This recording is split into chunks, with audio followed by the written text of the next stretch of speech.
Hello, and welcome to CyberBible 2.0, the online study of the Gospel according to Luke, sponsored by Union United Methodist Church of Quincy, Illinois.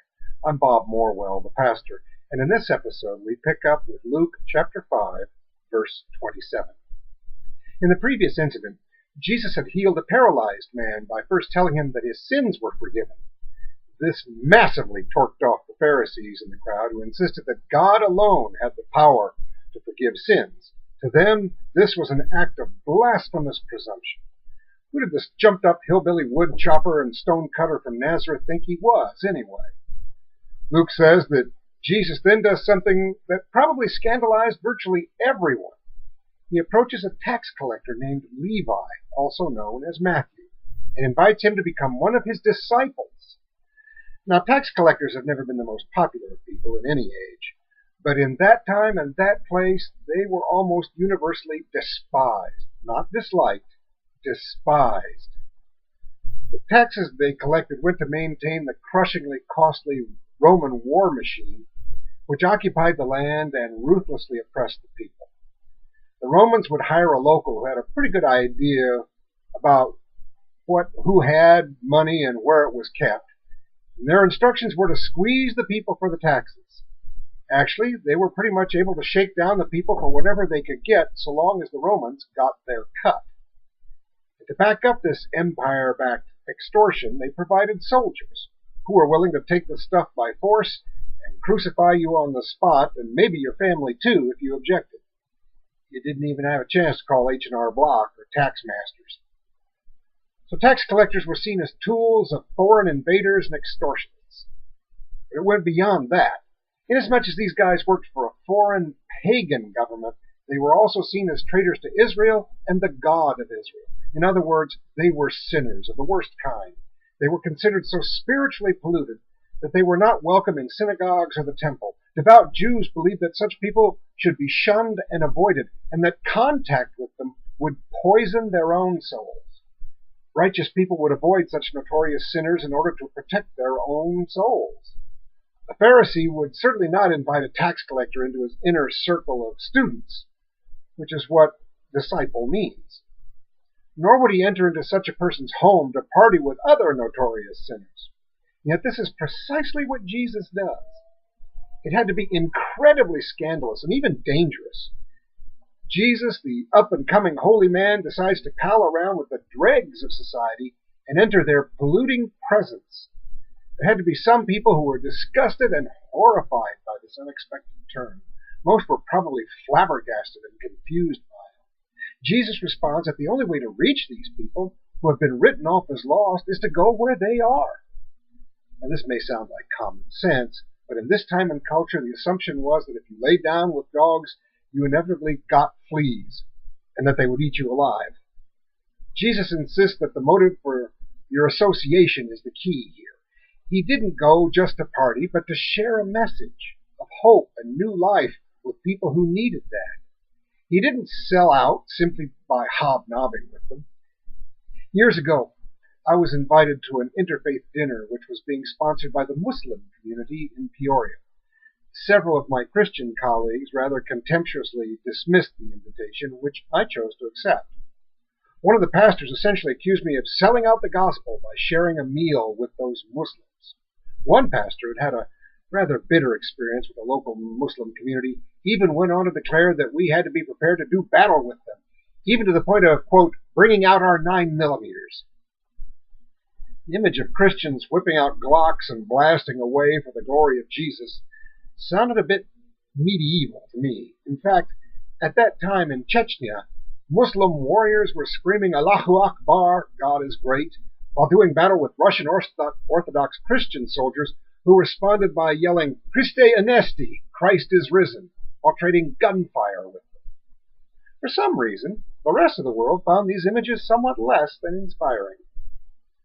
I cited Jesus' habit of eating with people whom the righteous found unacceptable, and went on to attend the dinner, where I suggested that the Christian, Jewish, and Muslim communities who were represented at that event should find a project to benefit the entire community in which they could all share.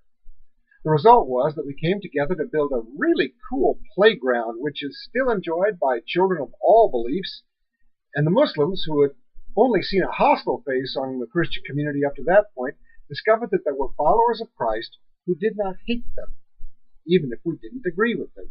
And I didn't become a Muslim simply because I spent time with them. Luke concludes this chapter with another confrontation between Jesus and the more rigorously righteous, who resembled H.L. Mencken's comment on Puritanism, which he snarkily described as the haunting fear that someone, somewhere, might be happy.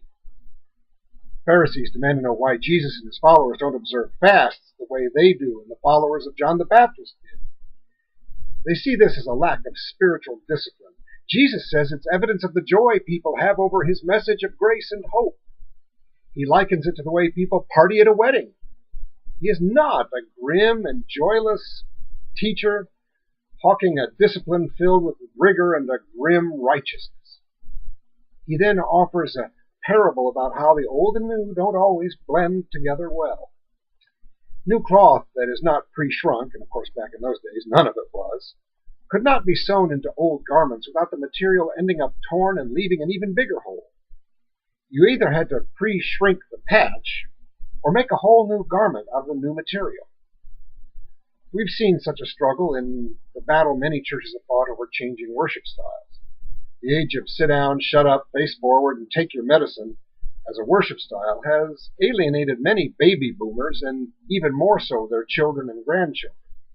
Meanwhile, the more traditional folks who stuck with the church are often turned off by the more boisterous, informal, interactive, and multimedia worship styles of younger people.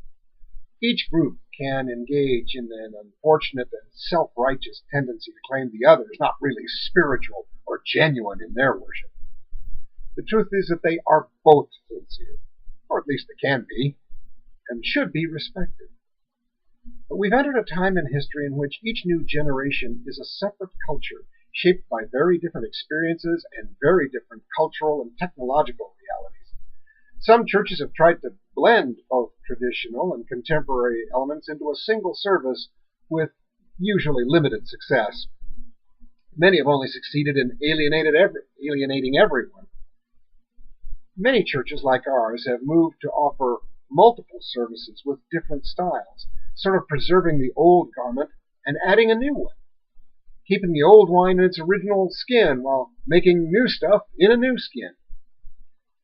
I can easily imagine Jesus offering his last observation with a bit of a sigh.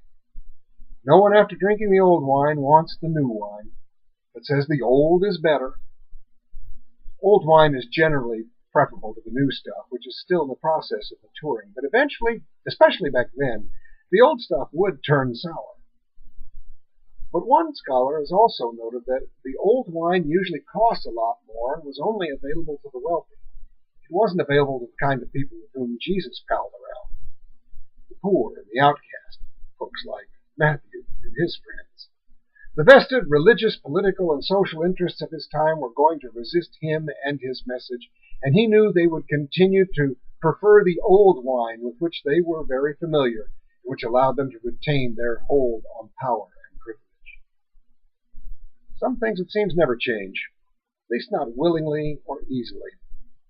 There's always a price to pay, and Jesus knew what the price would be for him. This concludes our study of chapter 5 of the Gospel according to Luke. I'm Bob Morwell, pastor of Union United Methodist Church in Quincy, Illinois, and I invite you to check out our website, which can be accessed through www.qumc.org, or look us up on Facebook, where we are listed as Union United Methodist Church of Quincy, Illinois. You're also welcome to post questions and comments here, and I'll do my best to respond to them quickly and thoughtfully.